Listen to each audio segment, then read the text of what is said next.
ଅଛନ୍ତି ଯେ କି ସମ୍ମାନିତ ଅତିଥି ଆମର ପରିବାର ଲୋକ କହିଲେ ଅତ୍ୟୁକ୍ତି ହେବ। କାରଣ ମୁଁ ତାଙ୍କୁ ଭଲ ଭାବରେ ଜାଣେ।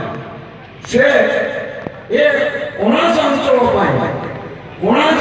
ପାଇଁ କିଭଳି କାମ ହେବ, କିଭଳି ଲୋକମାନେ ସୁବିଧା ସୁଯୋଗରେ ସବୁ ଜିନିଷ ପାଇବେ, ସେଥିପାଇଁ ସେ ବ୍ୟଗ୍ର। ଉଦାହରଣ ସ୍ୱରୂପ ଏଇ ଗଲା ବାତ୍ୟା ଯେଉଁ ଆମର ଗଲା ଫନି, ସେଥିରେ କେବଳ କେମିତି ଲୋକମାନେ ପୁରା ଘର ଯେଉଁ ମାନଙ୍କର ଚାଳ ଘର ସେମାନେ କେମିତି ପକ୍କା ଘର ପାଇବେ, ଏଇ ଚିନ୍ତାଧାରା ଏଇ ମାନସିକତା ତାଙ୍କଠାରେ ଥିଲା।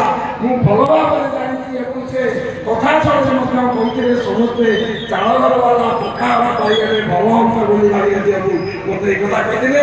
ଆଜି ଆମର ସେ ସମ୍ମାନିତ ଅତିଥି ଏବଂ ମାଆଙ୍କ କୃପାରୁ ତାଙ୍କ ସ୍ତ୍ରୀଙ୍କର ଦେହ ଆରୋଗ୍ୟ ହୋଇଛି এইটাକୁ ଆଜି ବଖାଣିଛନ୍ତି ଏବଂ ଆମ ସ୍ମରଣିକାରେ ମଧ୍ୟ ବାର୍ତ୍ତାଟିଏ ଦେଇଥିବାରୁ